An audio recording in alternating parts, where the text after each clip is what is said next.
Assalamualaikum warahmatullahi wabarakatuh.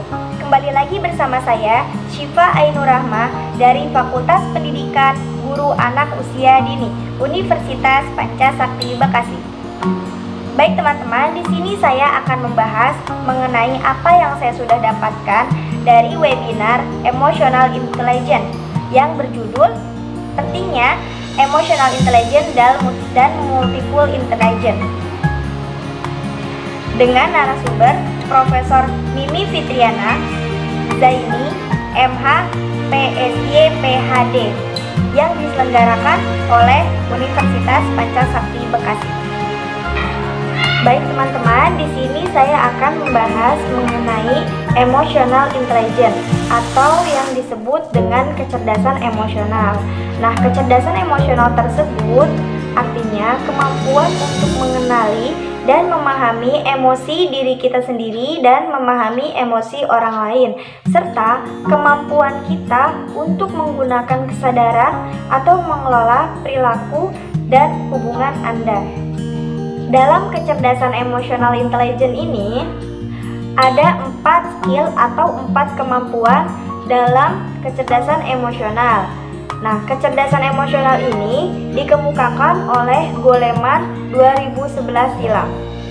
Berikut 4 skill atau kemampuan dari kecerdasan emosional yang dikemukakan oleh Goleman 2011 silam.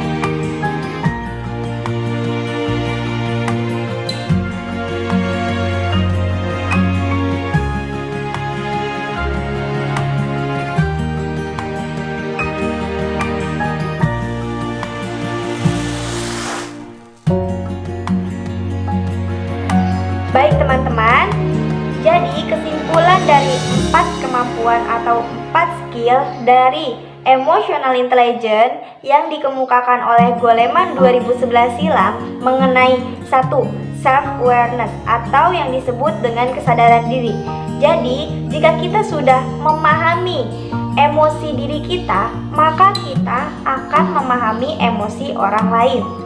Jika kita sudah dapat memahami emosi orang lain, maka kita sudah mendapatkan kemampuan yang namanya self-management atau manajemen diri. Jadi, jika kita sudah memahami emosi orang lain, itu berarti kita sudah dapat bersosialisasi dengan orang lain dengan baik. Kenapa kita dapat memahami emosi orang lain atau kita bisa bersosialisasi dengan baik? Itu karena kita memiliki yang namanya manajemen diri atau yang disebut dengan self management. Untuk skill yang ketiga yaitu social awareness atau yang disebut dengan kesadaran sosial. Nah, dari skill yang ketiga ini tidak kalah penting teman-teman dari yang skill kedua. Karena kenapa? Jika kita sudah dapat atau kita sudah mempunyai yang namanya social awareness atau kesadaran sosial, maka kita dapat memahami apa yang sebenarnya terjadi, memahami apa yang orang lain pikirkan dan orang lain rasakan. Bahkan jika Anda tidak merasakan hal yang sama yang sedang dirasakan oleh orang lain, kita tetap mengetahui emosi mereka. Nah, itu kelebihan dari social awareness atau kesadaran sosial. Yang keempat atau yang terakhir ini yaitu relationship management atau manajemen hubungan. Nah, yang disebut dengan manajemen hubungan yaitu kemampuan untuk menggunakan kesadaran emosi diri kita sendiri, dan kita dapat memahami emosi orang lain untuk mengelola interaksi dengan sukses. Jadi, manajemen ini sangat berhubungan. Jika kita sudah berada di tahap yang keempat atau kita sudah memahami manajemen hubungan ini, maka kita akan dapat berinteraksi dengan sukses teman-teman. Nah, ini semua dimulai dari yang namanya kesadaran diri atau self-awareness.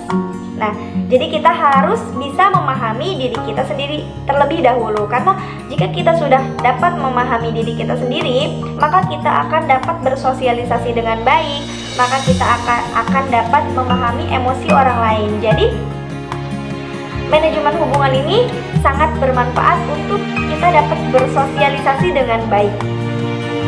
Oke, itu aja yang dapat saya sampaikan. Semoga bermanfaat untuk teman-teman.